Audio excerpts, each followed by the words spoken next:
Guys, sagutin ko yung mga message sa akin. Wala po akong alam kung magkano ang placement fee. Tapos,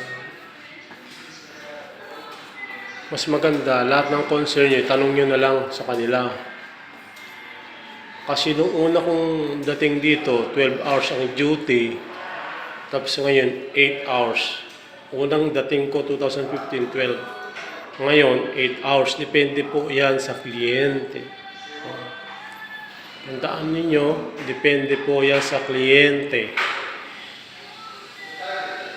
Since 2015, nandito ako hanggang ngayon. Dati 12 hours, ngayon 8 hours.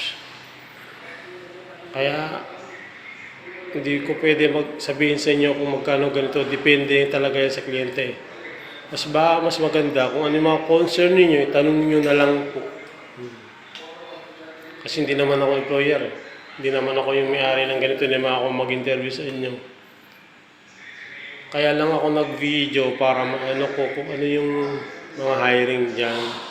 Kasi andito nga ako sa isang company, Taysir. Yun lang guys. Kung ano yung gusto yung malaman, tanungin nyo na lang. Yan, kaya inano ko lang sa inyo. Pati yung sabi placement fee, hindi ko pa alam yan. Sir, placement fee dyan. Kayo na lang po mag-ipag-usap sa agency.